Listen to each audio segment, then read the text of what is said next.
Hello and welcome to AWS Made Easy Ask Us Anything Livestream, episode number 45. I'm Stephen Barr. Hey everyone, I'm Rahul, and welcome to the show. Yeah, it's good to be here. How's your weekend? Our weekend was good. It was very relaxed, though I spent a lot of my time planning out my travel over this summer. We have tons of AWS events to attend this summer. So I am going to be in Seattle at the end of May. I'm then going to be at the AWS Summit in Toronto, which is in the second week of June. I'm then going to be at FinOpsX in San Diego at the end of June. And I'm also going to be at the AWS Summit in New York, which is at the end of, or 21st July or thereabouts. So, yeah, it's a busy season coming up. very busy season. So it looks like lots of travel in store for the next, for a couple of months this summer, but really excited about it. Absolutely. Yeah. What about you? How was your Oh, weekend? pretty quiet. I was in a really good way because that kind of quiet I needed. Just getting organized was a bit chaotic earlier. So yeah, getting organized, and also I think most of the US based people try to dig up all their receipts and get their taxes done and all that sort of thing. So some of those administrative things that need to happen. All right. Absolutely. Well, Okay.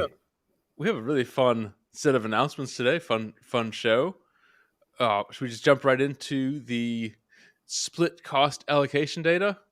Yeah, let's do that. And just to quickly go over the agenda, we're going to be covering 3 to 4 announcements.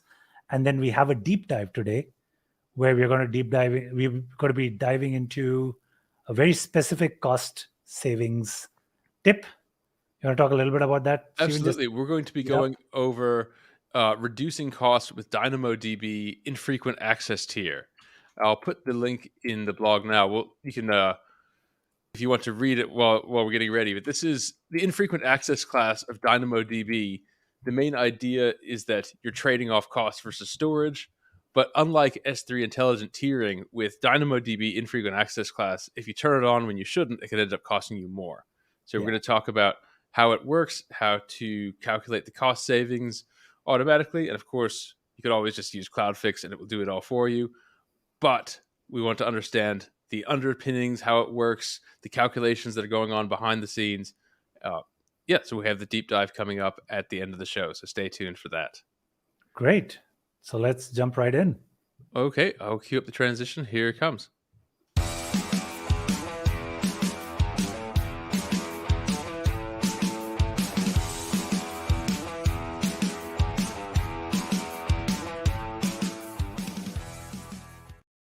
All right, let's get this on screen. Here it is. AWS launches split cost allocation data for ECS and AWS batch. I think this is one of these announcements that when you look at it, so is that really important? But then in certain situations, this is hugely important, especially for big enterprise. Rahul, can you tell us about the split cost allocation? Yeah, so for most resources, when you tag them with the particular team name or whatever, it's fairly easy to kind of allocate those costs to a particular department or BU or product or whatever, demarcations you have for billing within your organization.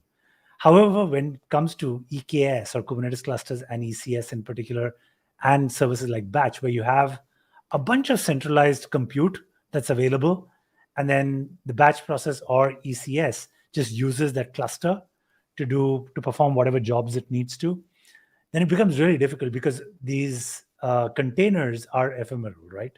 So in ECS, for example, they just come up, go down, scale up, scale down.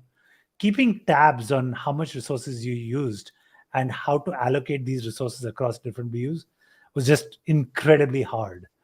There are some tools out there that kind of let you do that, but managing the AWS way of doing things and something completely different and trying to marry the two, it's always been a pain.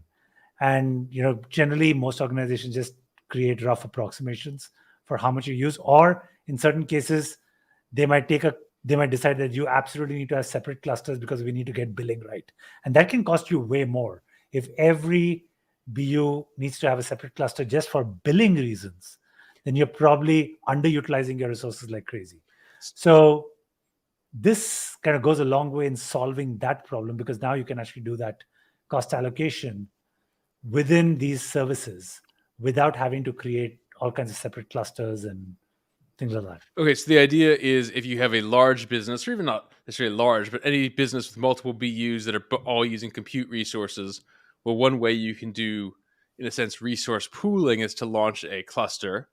But then Yes, once you've launched a cluster, you still want to have some incentives for the individual users to be conscious of their compute correct. and being able to then account for how much compute is being used within a cluster, and then being able to charge that back to the individual BU is really important.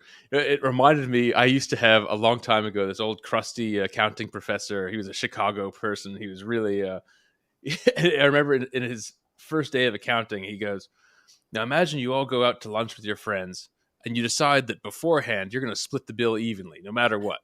Well, then what do? You order the most expensive thing on the menu. And that's the kind of behavior that this is trying to prevent. It's trying to Correct. prevent this idea that, oh, well, we have this common pool of resources, so might as well use as much as you can. And so Exactly. chargebacks are a mechanism of being able to then account back internally. Correct. And chargeback and showback are two of the pillars of FinOps best practices. Like if you don't have chargeback and showback, then you would effectively have a very, very weak FinOps practice within your organization. And getting chargeback to work really well and effectively is incredibly important. Or even if you have showback only, being able to do that accurately is really critical, because if you don't have accuracy of that data, then trust in the underlying, the charging, it just doesn't exist, which is when people will just do whatever they want to do, and it won't make the behavioral changes that you really want to come out of all of this. Yeah. And this is how you manage, if everyone could have their own AWS account and pay for it themselves, but then that has its own security concerns, and you really want that master payer account to be able to have this complete view of everything. But then chargebacks are the way of kind of getting the best of both worlds. Correct. And in a lot of these cases, like especially with ECS, right, you just have tasks. If you have a common pool of resources or nodes, then you are, unless you're doing Fargate tasks where it's all serverless. But if you have a cluster of compute that's underpinning the ECS cluster, then just having them be a shared pool is far more efficient. And the larger the instances, the better. It just becomes more efficient rather than having separate clusters for different, teams. Now that's reminding me of some of the savings that we got from Aurora and pooling instances that way. Can you tell us for a second? Yeah. So this was way before Aurora serverless actually came to being. So we loved Aurora, the fact that you could have very, very large databases finally with insane transaction volumes and massive amounts of data storage attached to them. And the fact that you could actually have an Aurora cluster with read and write, write master and read replicas, up to 16 of them, was pretty mind blowing. But the problem was that we had tons of very, very small databases, and we could never leverage the price efficiency of Aurora that you got because of its scale. So one of the experiments that we started very early on, and I think this was almost 6-7 years ago, shortly after Aurora came about, we said, what if we take the Aurora database and just start putting tons of schemas on it? So every user would have their own username, their own password, but we'd buy the biggest machine we could for Aurora and then just keep packing up schemas till it broke. And we finally in fact, we still do, we still run a cluster one Aurora instance for MySQL, one cluster for Postgres SQL, where we run well over, I think, somewhere between 2,000 and 4,000 schemas on a single instance, because the average utilization of these databases was abysmally low, way less than 1%. But they all need to be running all the time, because just in case somebody decides to run a query, it needs to be there. Because what we found that, sorry, go ahead. Well, these evolve because someone will make a project where they'll have a dashboard that comes up, and this dashboard is powered by a website. or powered by a database on the back end, and it might only get used once a week or once a month even. Yeah. And so it's natural. The idea is, I'll start a micro instance because I need the lowest power thing I can get. But Correct. if you're part of a larger organization, you can actually pool into a very large instance, and then you get the smoothing out of your consumption and your usage, and then you get a steady state demand over all the databases. Correct. And in a number of cases, like for example, when you have reporting and stuff like that, a lot of the times those reports are run only once a month, once a week, once a quarter, and so on. And when those are run, you need the database to be available. You need all those resources to be available, but you're not using those actively at those high peak workloads. So when you have a lot of these spiky workloads and you kind of multiplex one Aurora instance, you basically end up getting a smooth curve. It's kind of like if you did a Fourier transform on the distribution of what the workload looks like, you would actually get the individual workloads, which are all very spiky and almost like sinusoidal waves in a certain sense. So by able to smooth it out across, and so that's what we're doing with ECS, right? You can have a big ECS cluster that's handling a lot of small compute jobs across the organization, and then with this announcement, it makes it easier. Well, it really empowers the master payer account to be able to then implement these chargebacks effectively without having to write some custom tracking code in parallel. Yep, that's right. So I would give this one simplifies, dramatic simplifies, and this, I think, with the documentation and stuff, this one gets a 4 from me. Let's go to the 4 clouds. 4 clouds. That's pretty good. Yeah, this one is good. And let's see, it's available in all regions except for China. And then to start receiving AWS ECS task cost data, you use the CUR. CUR, yep. The cost and usage report. It's all going to be present in CUR. If you tag it all the right way, just the standard mechanisms, you will get them all in CUR. Excuse me. And it's worth a lot, it's definitely worth your time if you haven't investigated the CUR. We're going to be using the CUR for DynamoDB, but it's basically a way to have access to all of your spend data in SQL queryable form. So correct. Definitely worth understanding how to use that. Well, all right. We're going to take a quick break, and when we come back, the next one is going to be Code Whisperer. Public cloud costs going up and your AWS bill growing without the right cost controls? CloudFix saves you 10 to 20% on your AWS bill by focusing on AWS recommended fixes that are 100% safe with zero downtime and zero degradation in performance. The best part? With your approval, CloudFix finds and implements AWS fixes to help you run more efficiently. Visit cloudfix.com for a free savings assessment.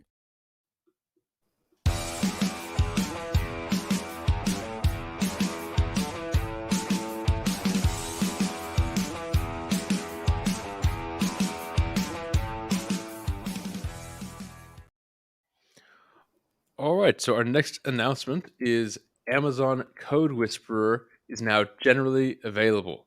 So Code Whisperer, this is an AI or LLM powered, mostly LLM powered companion for programming. And so the idea is you could type in a comment or a function definition, like you could type in a download and parse CSV file, or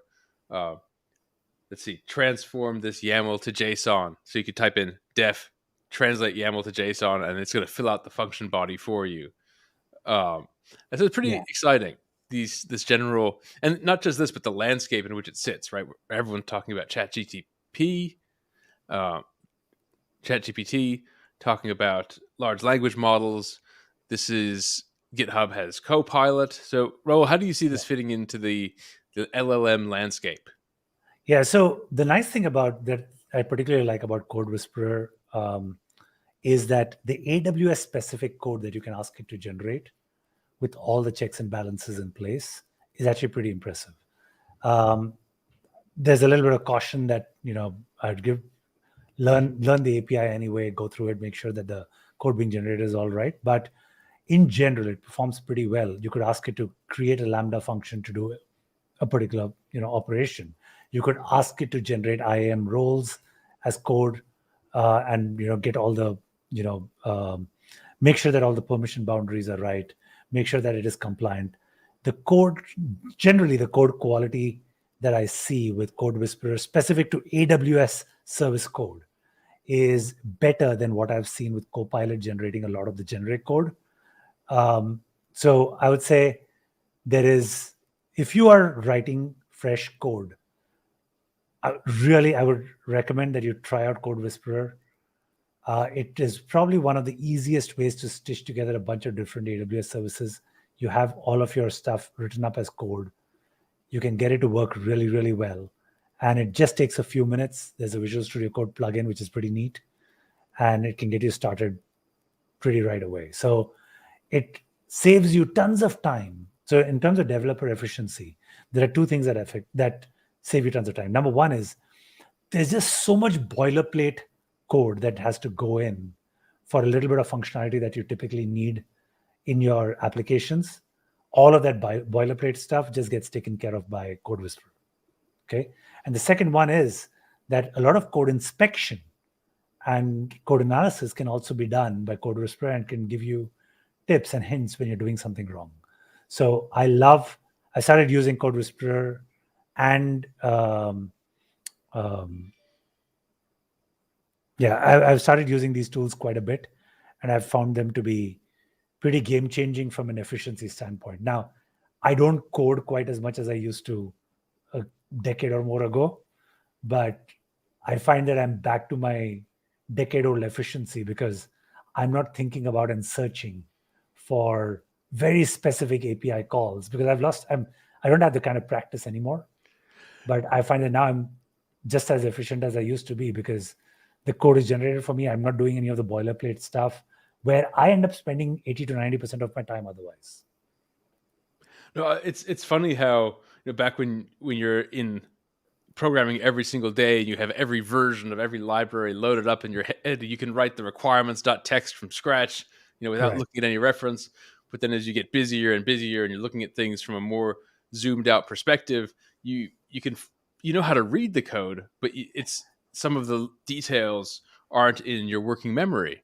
Correct. And so it's really neat to be able to have these tools. I use ChatGPT quite a bit for writing code, and things like, I did one the other day where I was parsing an XML feed using FeedBurner, and it's straightforward. I said I wanted a Python object that looks like this, and this is my input example, and being able to have the code generate that for me. And it's interesting for programmers who are starting now to think about the skill sets that they're going to be required to have. It's a lot more interactive. Yes, it is. And it's not that Code Whisperer will not make mistakes. It does make mistakes. But I think where you should see this is a lot of the boilerplate code. And to be very frank and honest, 90% of the code we write is boilerplate. You want to use a Lambda? Great. Then you have to set up the function. You have to set up the code in a certain way. You have to create a function which is going to be a hook. You need to set up IAM roles. You need to set up a bunch of different things before you can actually deploy the Lambda. So to do all of that stuff for you, I think this does a pretty amazing job to set up all the boilerplate stuff.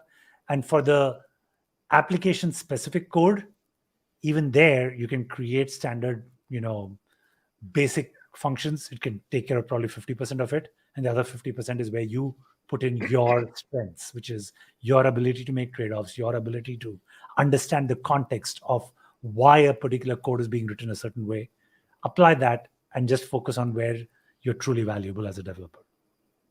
Yeah, I really like that idea that the core is often really, really small, right? Like if you think about even something like a Sudoku solver, the actual core Sudoku solver is pretty short, but then do you want it to be on a web page? Do you want a high score where that's going to take a database? Do you want people to be able to log in and save their games? Well, now you need an authentication system. You need password resets. You need all of this stuff that's been written many times and just leverage these existing building blocks rather than write it yourself.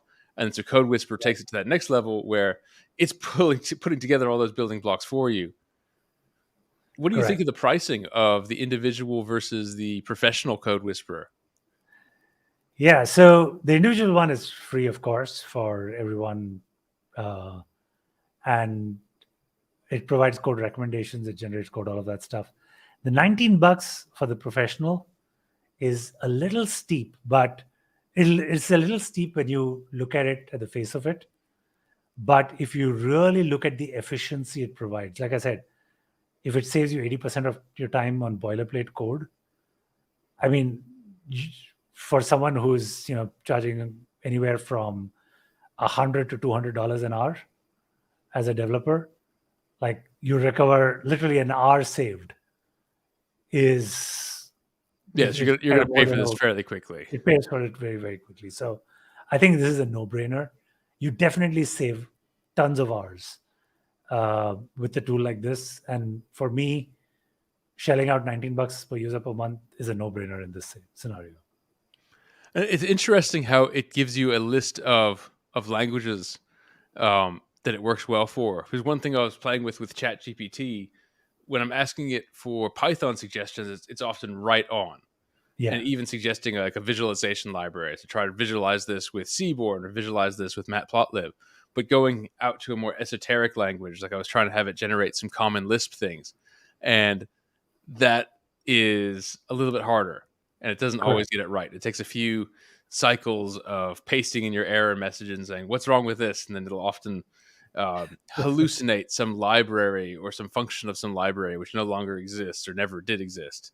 Yes. So it is neat that this is a limited codex where it's been hopefully vetted and works well. Correct. And it's been trained on a lot of the libraries and the code written against those libraries specifically for AWS, right? I mean, AWS has had a long history of its API and language-specific tools.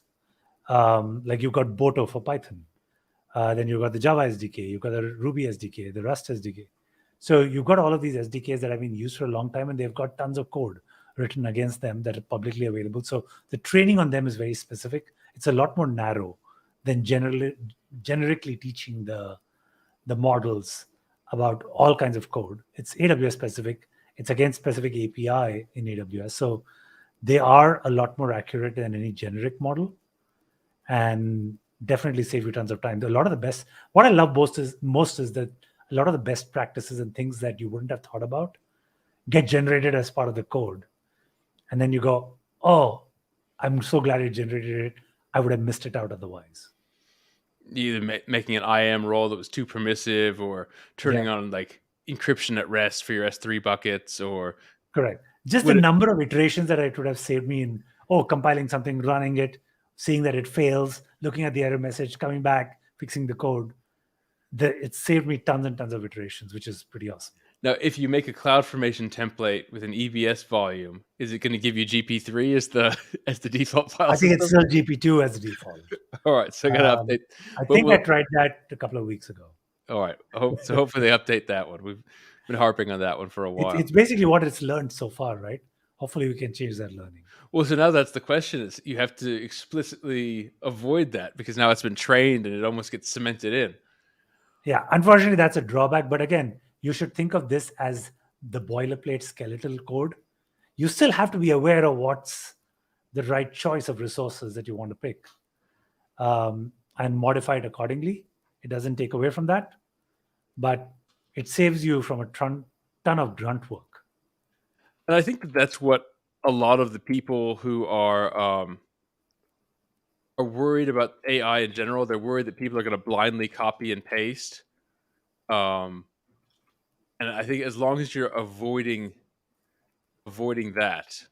Yes. Well, actually, there's the XKCD on the stack sort. Do you remember that one? Oh yeah. And how to do a stack sort is you keep copy and pasting from Stack Overflow until it works. And that is the stack sort algorithm. Yeah. Is it in here? All right. How do we rate this one? Okay, I think you're on the wrong announcement. Sorry about that. There we go. So I like this for its simplicity. So definitely simplifies a lot. It makes consumption of the AWS API way easier. And I would give it's been around for a while. There's great documentation. And in fact, it's simple documentation. So it's really easy to use. I would give this a 4 as well. All right. That's pretty good. AWS is doing really well this time. This is great. Okay. Yeah. 4 stars, AI coding. It'll be interesting to see how this continues to work against either Copilot, against using ChatGPT in general, and to see how it evolves over time. Because definitely we are in a very fast-moving period with large language models. So it's exciting to see what will be announced. Who knows? Next week, next month. Everyone's watching. All right. Well, move on to the next one. Yes, absolutely. Let's move on to, I think I previewed it inadvertently. Let's move on to Redshift.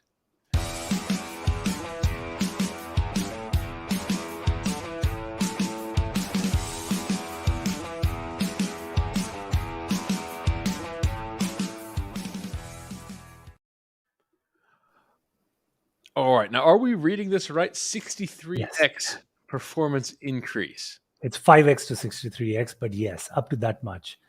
And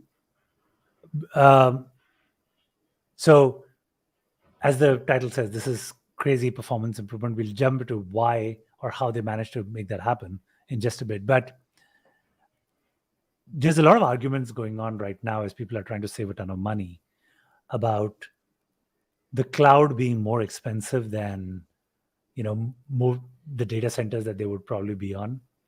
But I think when people make those arguments, they completely miss out on things like this. Like, you get so much performance improvement and extraction for free on a platform like AWS, where as long as you were using Redshift, the queries just automatically become a lot faster just because they made some changes internally to the platform, right? And you get to reap the benefits of it. If there's a new instance type that comes, you can just switch over to it. There are those advantages of reaping cost and performance benefits over years that I think everyone discounts like crazy. Like, you can't get a 63x performance boost or a cost reduction on an on-premise setup. Yeah, and if you're not devoting a huge amount of engineering effort to it, correct, and you don't know if it's even worth the risk, because you're spending, if you're spending all of your resources just managing your data center, you might not have the bandwidth for these kind of exploratory projects. Whereas with AWS, they can do this because it's going to affect thousands and thousands of customers if it works. Exactly. And this is pretty awesome. I mean, this particular announcement, they basically improved the encoding in the way they actually store all the data. So the queries become way more efficient when it comes to strings. And so that's the char and the varchar kind of data. And that is pretty impressive. Like, this is free performance improvement. When you have string-based queries, everything just gets way more efficient and therefore reduces your costs. So interesting. It's a low cardinality string column. So these are columns that are representing some type of category, where it's not a free text response, but it's something like it's like state. Yeah, right? State. And when you have state, you have 5 states, and that's a low cardinality column. So it's interesting. So they must have figured out some better, I suppose, caching mechanism. I wonder how the internal. No, it's the encoding. Is the way. So you can encode those particular columns because they are finite. It's a set. You can encode them in a particular way, which makes it way more efficient to read them. So you're not doing a string compare. String comparison is probably one of the most expensive operations that you could do. I mean, integers, bits, and stuff are way. They're orders of magnitude cheaper from a compute standpoint than doing a string comparison. So let's say you had a state that said completed. Every character that you add to the name of that state And then you write a query that says, find me all the rows where the state is incomplete to show up in a report or to show up in your dashboard. That's an insanely expensive operation to conduct, right? And when you do incomplete, you added 2 more characters. It's a string comparison that you were doing. But if you encode those enumerations, then you can actually have way more efficient ways of querying for that data. That's going to be really, really neat. I like what you said, that this is just, you just get this benefit right now. String enhancements in Redshift are now available in all AWS regions where Redshift is available. So it's automatically been deployed. Redshift is fully managed. So this patch, nothing for anyone to do. You don't have to schedule a maintenance window. Think about backing up your database. It's just, there it is. Correct. Well, I think based on this content, I think we're going to give this simplifies. This is let's see, increased performance up to 63x with 0 effort. Yeah, that's an easy one. Here we go. Simplify. And as long as you just turn on the automatic table optimization, which, I mean, most people have already turned it on. Like, I've rarely seen a scenario where it's not optimized. You get to benefit from it. So it's really simple, really straightforward. It gets a 4 from me, even for content. So let's put the 4 cloud. There we go. 4 clouds. Well, great. Neat. All right. Well, definitely, if you don't have ATO turned on and you don't have a good reason not to have it on, then enable that and you can get this performance update. Correct. All right. We're going to take another 30-second break to hear from CloudFix. And then when we come back, we're going to be talking about Lambda Snap Start. So here it comes. Is your AWS public cloud bill growing? While most solutions focus on visibility, CloudFix saves you 10 to 20% on your AWS bill by finding and implementing AWS recommended fixes that are 100% safe. There's 0 downtime and 0 degradation in performance. We've helped organizations save millions of dollars across tens of thousands of AWS instances. Interested in seeing how much money you can save? Visit cloudfix.com to schedule a free assessment and see your yearly savings. All right. We are going to do Lambda Snap Start. Yeah.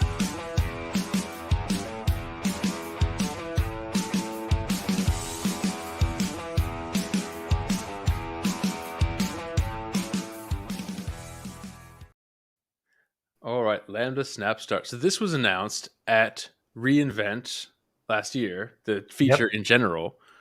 And so now Lambda Snap Start is available in 6 new places. We've got Mumbai, Seoul, Canada Central, London, Sao Paulo, and the US West, Northern California. Correct.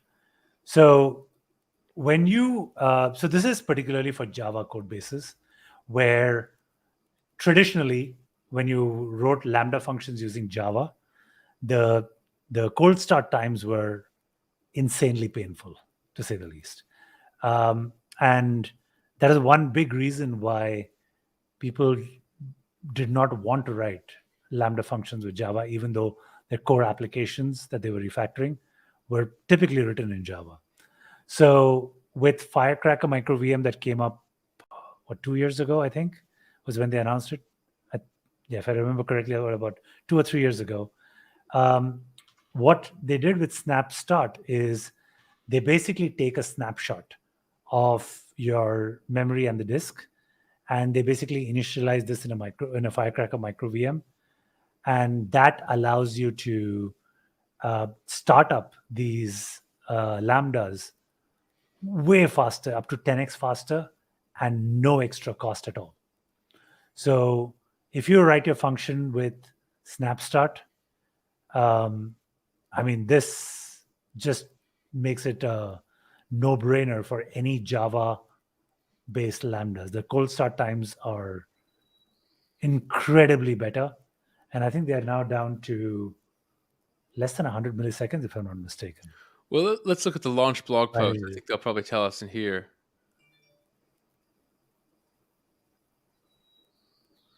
As a result, cold invoke with snapshot is now restore duration plus duration. Snapstart has reduced cold start duration from over 6 seconds to less than 200 milliseconds. Yeah, so it is 100 and less than 200 milliseconds.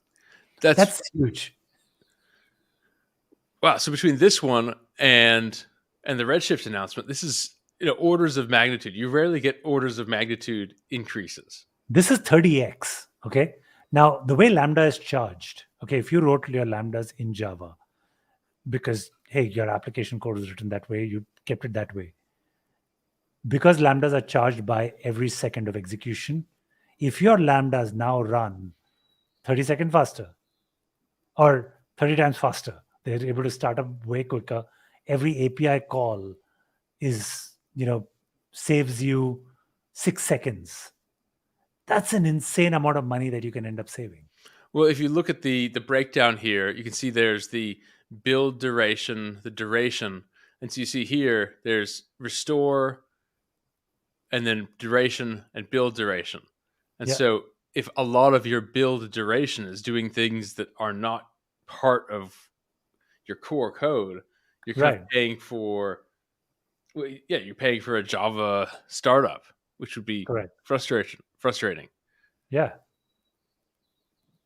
So this makes a very, very big difference in not only performance, but also cost. So a huge win. If you have Java, if you have a Java code base and you're doing Java-based Lambdas, please use Snapstart. It's the easiest way to save money and improve performance dramatically. And it's neat. Look at it pricing-wise. There's no extra charge for the use of Lambda Snapshot. So there's a few caveats. Here, I'll put this the blog post here because there's a few caveats, especially regarding random number generation. It all works. You just have to be aware. Correct. So let's put that. Yeah, there are a few code changes that you will have to make to leverage this, but it is easy. It is a no-brainer, and there's a finite set of things that you need to go through. So really easy to adopt. The performance gains 30x is totally worth it. Awesome. All right. Well, how are we going to rate this one? I think we'll make it a 4 on 4. So simplifies, and I'll give this a 4 as well. That's some nice symmetry. 4 articles, 4 fours, 4 simplifies. Let's see, put the 4 clouds up here. And the simplifies tag. There we go. Well, that's a really good set of articles.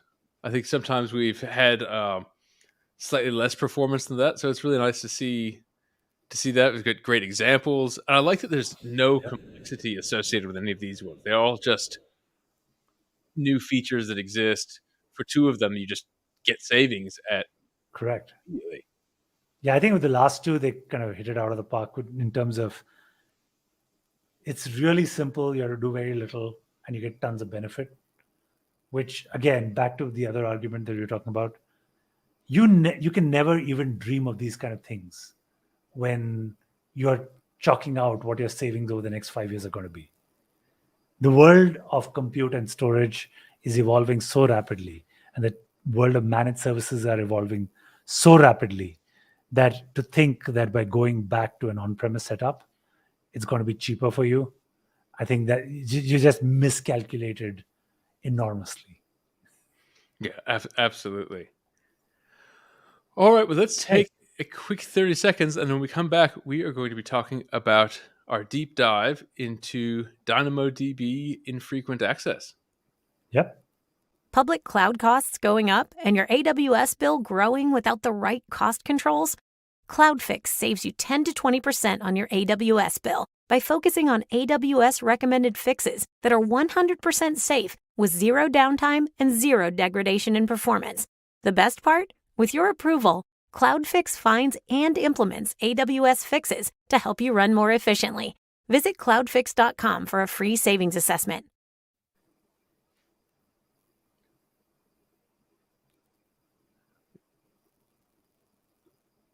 Okay, are we waiting for Trump?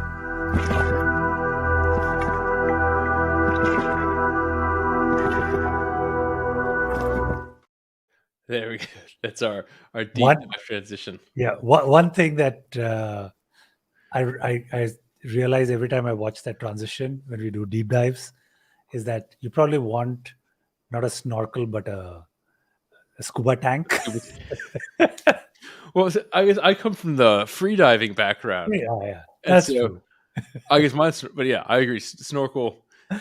It's funny. Some of my friends in Australia, they could go to 30 meters and just sit there for 2.5, 3 minutes, just without a calmness. The best I could do is Wow. maybe 10 meters for a minute, 12 meters for a minute if everything's dialed in. It's pretty inspirational being around some of my friends there. It was really neat, and there's a lot of nice fish to look at there. Yeah, I would choose the scuba tank any day and sit at 30 meters for 40 minutes. There you go. All right. Okay. And then thank you for I had to shuffle. I've got two computers set up for the on-screen effects, but let's talk about DynamoDB Infrequent Access. Now, I'll put the blog post in the comments again. This is a blog post that we just released, and we wanted to do this deep dive, kind of go along with the blog post and talk about really how Dynamo deep dive works. So let's see. So this is DynamoDB Infrequent Access. So what is DynamoDB? DynamoDB is a planet scale database. I really like that term. It can serve any load you could possibly throw at it. In fact, in Prime Day 2022, it peaked at 105 million requests per second. So that's an impressive amount of performance. And it's been really neat that they've given more flexibility over time. So it started out with just provision capacity, and then they added reserved capacity, meaning you could pay in advance, either on a 1-year or a 3-year term, and have a discounted rate on the capacity. And then a couple of years ago, they added on-demand capacity. So the idea there is it was basically made it serverless. You paid for read and write. And then now, just recently, in the last, I think, 2 years, even a year, they've announced the infrequent access tier. And so with DynamoDB Infrequent Access, it really comes down to your trade-off between storage costs and transfer costs. So with infrequent access, it is optimized for lower cost of storage, but better transfer. What were you saying? No, go ahead. I was agreeing with you. It was about a year and a half ago, I think, that they announced the standard infrequent access tier. Perfect. Yeah. It's funny, when I was writing the blog post, let's see, there's this song that kept coming to my mind, this old country song. I'm just going to share I don't want to get a copyright strike, so I can't share the actual song, but I'll show you the band here. Let's see if I can put that on the screen. How do I do that? I've got too many windows up at the moment. Let me see if I can bring that up. No. Oh, there we go. I'll add this to screen. Here we go. It was these fellows. And they wrote this great song called Every Once in a While.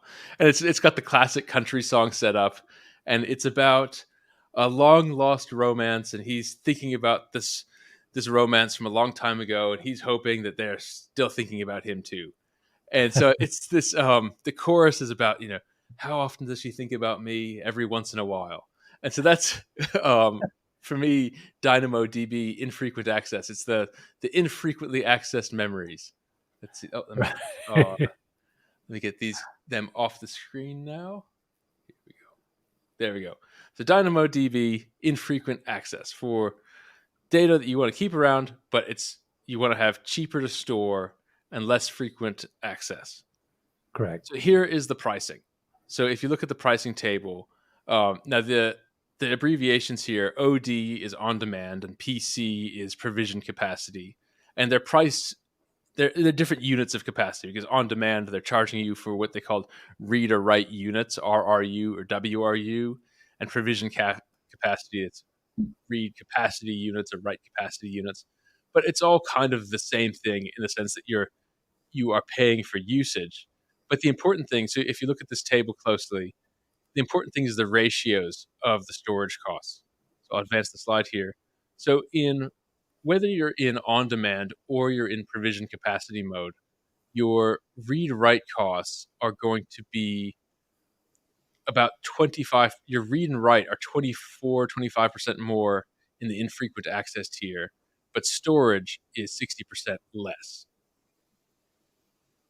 And there's a side note here that I call out in the blog is that reserve capacity can put a wrinkle into the calculation. So what we're going to do in this blog post is we're going to look about how to analyze your historical data to figure out if it's worth switching to infrequent access or not, by basically quantifying how much storage are you using, how much read-write are you using, and then actually calculating what would it cost if you switched it from standard to standard infrequent access or vice versa.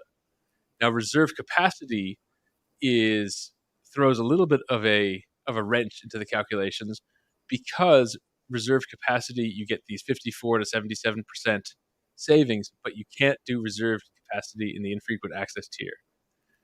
So, but you might reserve capacity, it works at an account level, not necessarily a table level. So you have to think, do I have another use for that reserve capacity somewhere else where it's in the standard tier? So that is the wrinkle that you can think about, because it can still make sense to move certain tables to infrequent access and then use that freed up reserve capacity for some table somewhere else. Correct. And the reserve capacity is also a 1 or a 3-year commitment. So it's not something that you can just shut off. So unless you are absolutely sure that that there's going to be consumption of those resources on the DynamoDB for the next 1 or 3 years, unless you're sure of that, don't go in for reserve capacity. I'm just personally, and this is my own personal opinion, I am very commitment averse when it comes to resources in AWS, because every other year every year, in fact, they're coming up with so many new services that you have to rethink what the most efficient way of doing a certain operation in AWS looks like. And so I'm one of those who's more than happy to just delete all the code that I have right now and just redo it in a simpler, easier way, because there's a custom application or a custom service that just does a much better job of something that right now I'm using, a particular service like an ad hoc. Or today, what might be the best way to do something might change tomorrow. So I'm very averse to making these long-term commitments. Yeah, it's hard to anticipate, especially now where the pace of innovation is so fast. I mean, imagine reserving 3 years of GPT capacity, right? Right. Who knows where that's going to be in 3 years? Exactly. So luckily, yeah. So I agree with you that there are probably certain cases where this makes sense, but at the same time, yeah, I agree with that perspective in general. That you kind of lose some of the benefits of the cloud by doing these huge commitments. Right. But this is the trade-off you're making: storage or access, and we're trying to weigh these two and figure out, well, which one is going to dominate in the particular access patterns of the table. Okay, so here's going to be our process. We're going to find all the DynamoDB tables and figure out how to look at their current class. Then we're going to use the CUR that we mentioned earlier, the cost and usage report, to determine your historical spend and your historical access rates. Then we're going to calculate potential savings, and if the savings are better with the other class, then we're going to show you how to change either from standard to standard IA, or maybe the other way. Maybe your access patterns have changed and it's better to go the other way. So either way. But I wanted to mention, first of all, the easy way before we get into all of this AWS commands and SQL. You can just use CloudFix. This is all automated. And the great thing is it runs continuously. Our slogan is nonstop AWS cost savings. And so the idea is we do these point-in-time optimizations, but your usage patterns change. And so if your usage pattern changes, a table is accessed more frequently than it used to be, you're going to want to switch it back from IA to standard. So CloudFix continually monitors and make sure that all of your tables are at the right access class based on your historical usage, and keeping into account that that could change. So it's not just a one-off exercise, but it's a continuous monitoring, continuous optimization. Correct. All right. So And now the hard way. Now here's the hard way, if you want to do it this way, and even just to know what we're doing in the background. But here's how to do it the hard way. So for each region, you want to list all of your tables. So you can use the AWS DynamoDB list tables command, and that's going to return you some JSON object, which is going to represent all your table names. Once you have that, you're going to want to describe each table. So whatever list you got, so you're already 3 levels deep in your for loop, right? Because you've got for each region, for each table, describe each table, and then for each account in your master payer account. So you're a couple layers deep at this point. So you want to describe your table, and what's going to come back is this table name, and also this table ARN, so its identifier, and then this table class. So it'll say either standard or standard infrequent access. And that's what you want to keep a note of. That's your current table and your current table class. Next, you want to determine your historical spend. And so this is what a CUR, or cost and usage report query, looks like. So here I'm making a variable of start date and then end date, which is 30 days past the start date. And what it's doing is it's selecting these things, these usage ID, usage type, and then it's adding the cost. And what it's doing is it's looking for DynamoDB, and it's looking at, remember, we have either provisioned or on demand. So we want to look at write capacity units, read capacity units, storage, write request units, and read request units. Those are basically the ways that you can end up spending on storage versus access. And then those all get kind of grouped together. In terms of cost, you can add those all up, and that's your cost. Then you want to separate them out and do your calculations for what's access and what's storage. Yep. So your read and write capacity or read and write request units are going to be your access cost, and then storage is your storage cost. So that's what a CUR query looks like. Okay, so just kind of summarize that up. We're querying historical usage of DynamoDB. We're doing a 30-day look-back range, and then this field called line item resource ID, that's your DynamoDB table ARN. So that's where you want to reference, because the CUR is using ARNs, but you often with DynamoDB, just kind of for historical reasons, you think about them in terms of names. So that's your mapping right here. Yep. Okay. And then why we're doing a 30-day window is that you can only change your table class once every 30 days. So if your access patterns, you can't just change it for the weekend and then change it back during the week. You can do this only once every 30 days. So that's why we use the 30-day range. Okay. So given these costs, how would you want to calculate your savings? Well, what it boils down to is you can transition from standard to standard IA. The possible savings from doing this transition is 0.6 times storage. That's saying you're saving on your storage costs, but then you're paying more for access. And then the reverse, if you have a standard IA table, you want to calculate this, and you want to see if this is going to be positive or not. So this is what should be driving your decision to transition or not. And then we're going to look at this table. So you have to kind of move closer to your screen to see this. But the idea is, okay, say you have a table that has 200 read units, 100 write units, and 50 storage. Well, in that case, in standard, your mostly cost is access. That's a very heavy read and write relative to your storage. So it makes sense to stay in standard. You're actually going to spend more. This would cost you $218 in standard, but $223 in standard IA. So don't transition this one. And this is that warning we gave at the beginning. It's not like S3 intelligent tiering where you just turn it on and you save. You can actually make it worse off if you don't do these calculations. And so here's about the inflection point here. So look at this one, has 20 read, 20 write, 92 storage. And I know that's a weird number, but I set it up that way. So it's almost the same. This costs $46.75 in standard and $46.60 in standard IA. So just getting a feel for how those numbers work out and how you balance read and write versus storage. And then look at something like table D, where we have 20 read, 20 write, 200 storage. That's going to cost 73 in standard and 57 in standard IA.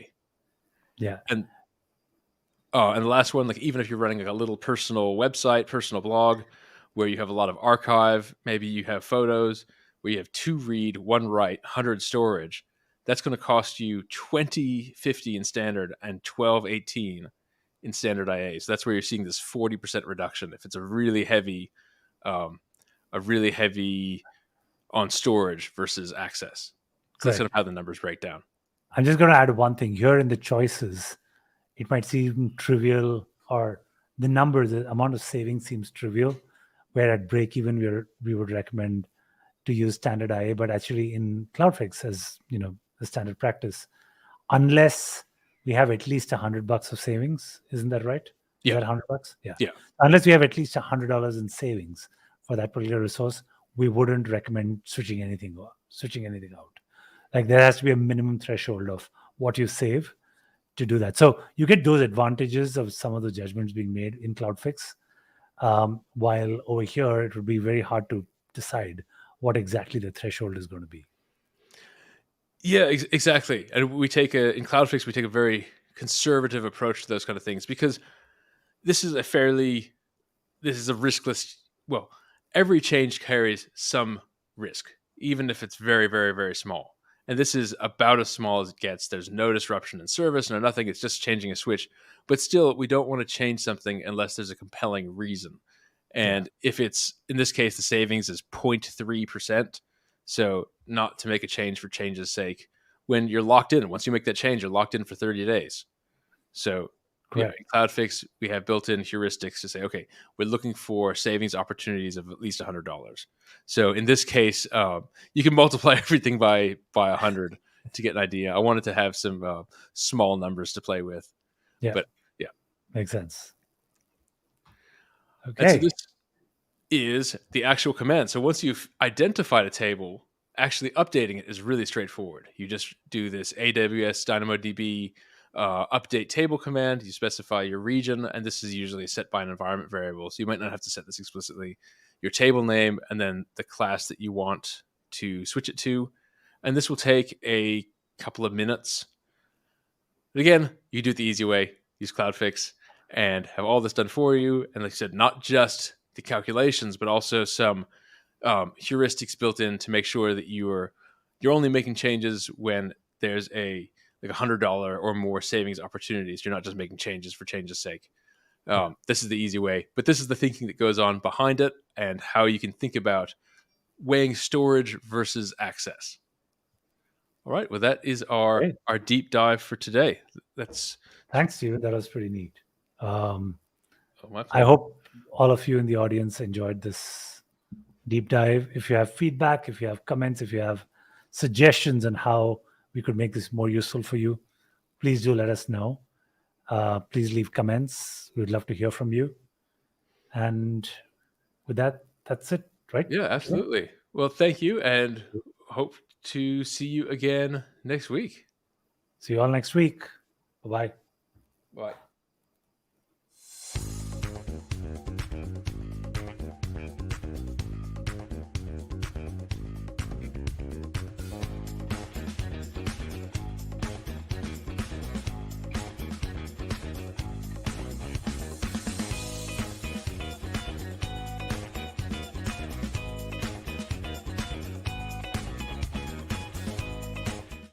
Is your AWS public cloud bill growing? While most solutions focus on visibility, Cloudfix saves you 10 to 20% on your AWS bill by finding and implementing AWS recommended fixes that are 100% safe. There's zero downtime and zero degradation in performance. We've helped organizations save millions of dollars across tens of thousands of AWS instances. Interested in seeing how much money you can save? Visit cloudfix.com to schedule a free